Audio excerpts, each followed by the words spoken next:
Welcome everybody to the video. Today we are going to discuss the state of the Star Wars franchise. I can't help but feel about the algorithms that drive most of our lives recommends a lot of content to me that makes it seem as if the Star Wars franchise is crumbling to the ground. So I want to take a look at this to actually see if this is true. So I'm going to pick out 4 pillars that are important to me as a Star Wars fan. I'm going to try to pull in some real numbers and try to use a little bit of logic and fairness in doing these assessments and, come up with an overall kind of score for what the Star Wars franchise is currently sitting at. So the areas I'm going to grade are, the movies and TV as one, books and comics as a second. The third will be video games. And the fourth being the perception of the franchise by the fans and media. We could probably tell that last one might be a little spicy or divisive, but yeah, let's get into it. So start with movies and TV as the first pillar. I'm dying on the inside to give this an A+, but after actually sitting down and going through it, it's not as much as I might be happy with it. So let's discuss here. Right now, again, this is current state. Okay, we have coming off the high of The Mandalorian, which I think everyone would believe is most fans would believe that's a smash hit. We got the Bad Batch coming, and then we got this slew of potentially amazing, great shows coming out, but we're waiting. We gotta wait after the Bad Batch. It's not till December this year that we're gonna get the Book of Boba, and then who knows what the release schedule is after that. So even though we have this nice map of what's to come and all these great shows, and I'm super excited for this whole Thrawn as the big villain and all these we have multiple shows, Ahsoka, Rangers of the New Republic, Book of Boba, Mandalorian, that might all intertwine to build up to that sounds like amazing. It's fascinating. I want it, but we don't have it. It's not here. Content's actually a little light right now in the current state, so I can't give that high of a score for that.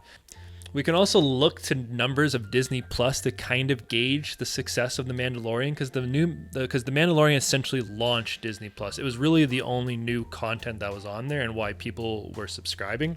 So in December 2019, there's 26.5 million subscribers.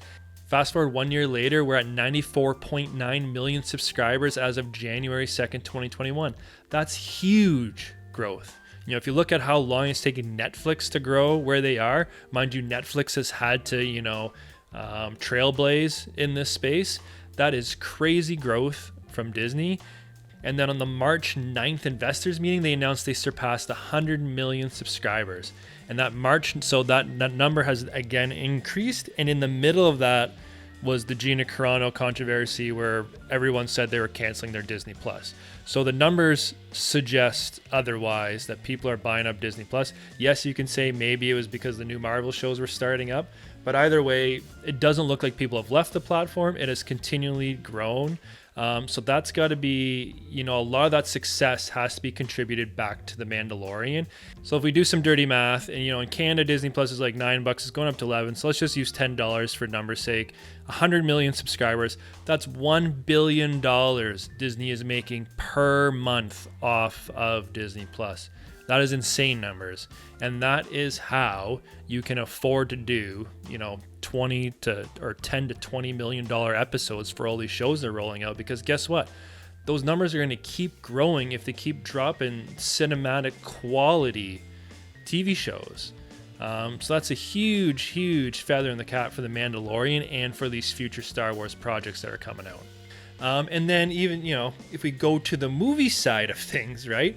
We're coming off the sequel trilogy. I'm not really going to let the sequel trilogy, influence the score. But given I personally am not the biggest fan of the sequel trilogy, so to go from that to kind of nothingness, all we have firm is, I think it's December 2023 for the Rogue Squadron movie. That's a long time without even getting a movie for Star Wars. So the content's light. All right, so it's not like the MCU where we're getting multiple feature films a year. And saying that Rogue Squadron, if you've been following this channel for a while, if I had a list of dream movies, it would be Rogue Squadron. But even I still even have a little hesitation on that just because some of the details that came out. Given the lack of content right now, and kind of missing details on a lot of things, I can't give too high of a score, right? In the future, yeah, if all the content that comes out is great, sure, I want to give you an A plus or an A for all this great stuff you're coming out. But right now, it's a B. So let's move on to the second pillar of books and comics. Now, personally, I am not a big book/comic fan. You know, I have read the OG Thrawn trilogy and I have read the X-Wing novels, and that's pretty much it. So for this section, I'm going to have to rely more or less on reviews and kind of the amount of content coming out. So for books and comics, look at all this content that is coming out for them. We have a bunch of new comics, we have new novels, we have young adult novels, children's books. There are more reference books coming out, so there's a ton of content coming our way. You know, the High Republic is a huge initiative by Disney, and I personally haven't read them, and I've seen some of the negative stuff said about it, but some of the people that I follow and value their opinions, they've all read it and have had positive reviews for the High Republic, and for some of the comic runs, they've been getting positive reviews. So it looks like it's a good space if you're a fan of print media. You know, a quick search on Wikipedia and like say what you will about it, but you know, some of those High Republic novels have been at number 1 or 2 on the New York Times best-selling list, and the High Republic comic books were the best-selling digital comics for their week of release. Mind you, I don't have the numbers. Did they completely tank right afterwards or not? I don't know. But it looks like the initial reception, if you average it all out, you know, throw out the extreme negative, the extreme positive, it looks like it generally has been positive. So just a reminder for lots of these new stories with brand new characters, these stories are far stretching and expanding, right, over multiple books or comics. There's a lot of time for development there for characters. So, you know, a character you might not like at the beginning might actually turn into something decent down the road with Star Wars history of these long character development arcs. So just a reminder, remember when Clone Wars first came out in theaters with that Crisis on Christophsis or whatever it was arc, right? And that was everyone's first glance at the animation style, you know, Ahsoka and what kind of you were in for when the actual TV series rolled out.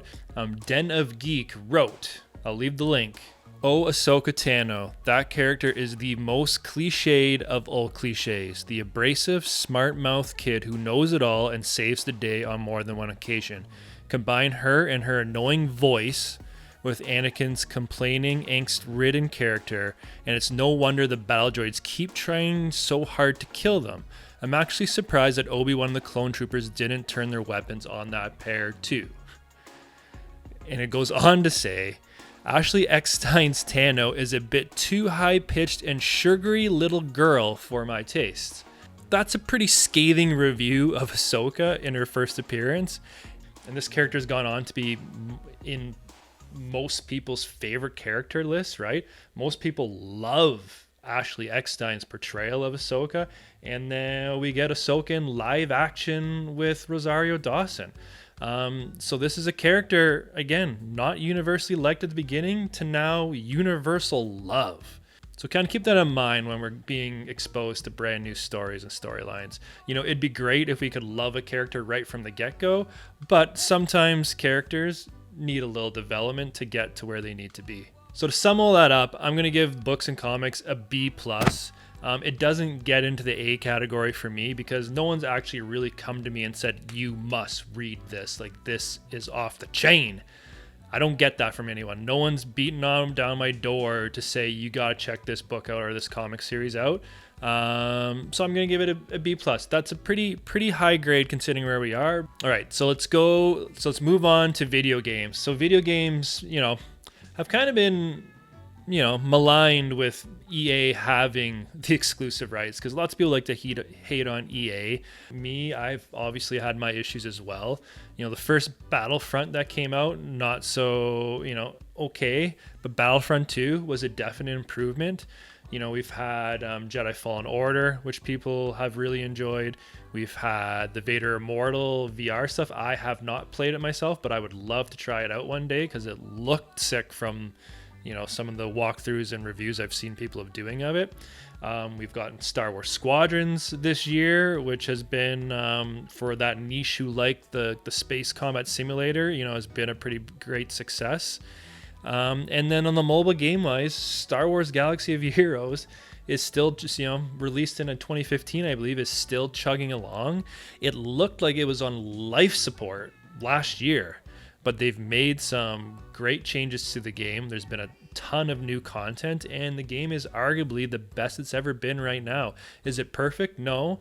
But a mobile game that's going on, 6 years strong and has grossed well over $1 billion, like, no matter how you slice it, that is a huge success and a huge moneymaker for the Star Wars franchise.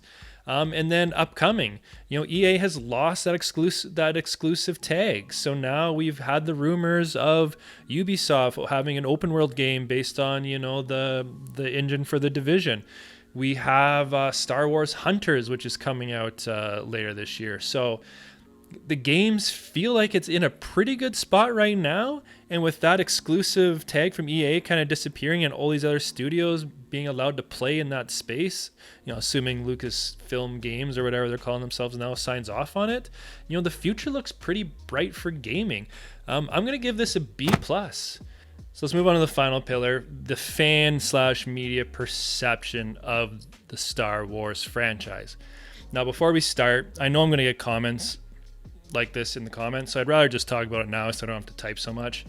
People might use woke as a negative thing to talk about Star Wars, and I don't view it as a negative. And just let me quickly give you my opinion. Whether you hate it or you don't agree with it, it's cool, it's fine. It's just to give you some, it's just to let you know where I'm coming from when I'm giving you these types of scores. But like, if we use examples of, just stuff close to me, like look at Battlestar Galactica and even the George Lucas's prequels, right? George Lucas's prequels are full of commentary on, the US government and what was going on at that time. George Lucas obviously had a lot to say about that and built it into the prequels. Battlestar Galactica took the main character from the original series, who was a male, and recast it as a female. And then on top of it, they had tons and tons of themes from 9/11 woven throughout that entire show. If you ask someone about Battlestar, they're likely to tell you it's great. Critics loved it as well. And the show was pretty woke, if you think about it. And because of that show, we get Katie Sackhoff now, rose as a sci-fi star, and now we get her as Bo-Katan.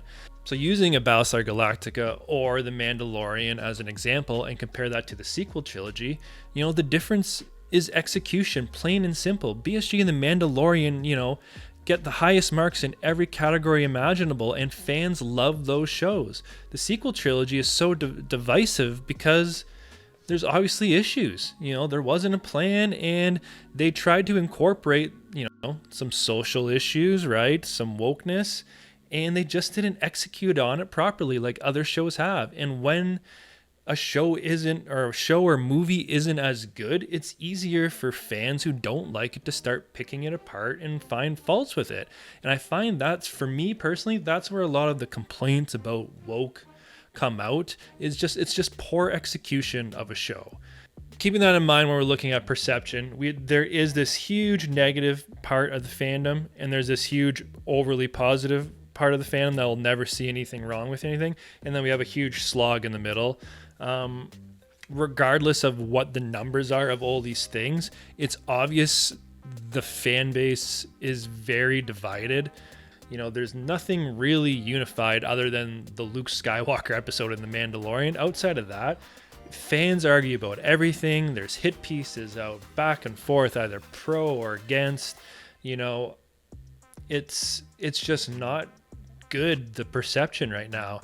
And even if, say, one side is the minority versus the majority, there's enough out there that it gives you the perception that there's a huge divide and things are good. Hell, there's enough stuff out there that makes you seem the perception inside Disney is not good because everyone's fighting with each other. So that current state is not good, the perception. You know, there's even a line in the earnings report about merchandising and those type of numbers, and it says the increases they experienced were partially offset by lower revenues from products based on Star Wars. So that there to me is almost as an indictment, because people aren't going out and buying Star Wars stuff. So whether they didn't like, The Last Jedi or the movies, or they're fed up with what's going on with Star Wars, it's obviously having some sort of a little bit of an impact. So I got to give the perception of the franchise a C-.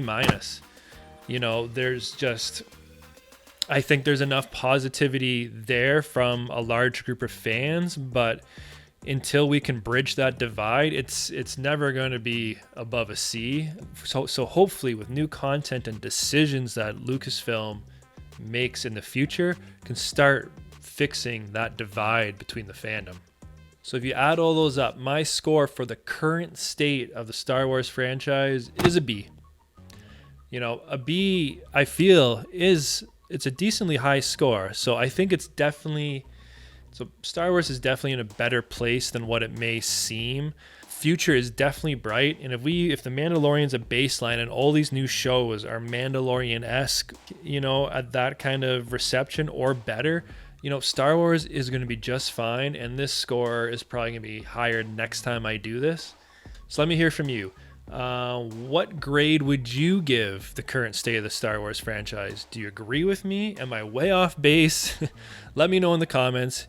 So if you enjoyed this video, please hit the like button. If you're not already subscribed, hit that subscribe button as well so you don't miss out on any future videos. Peace out.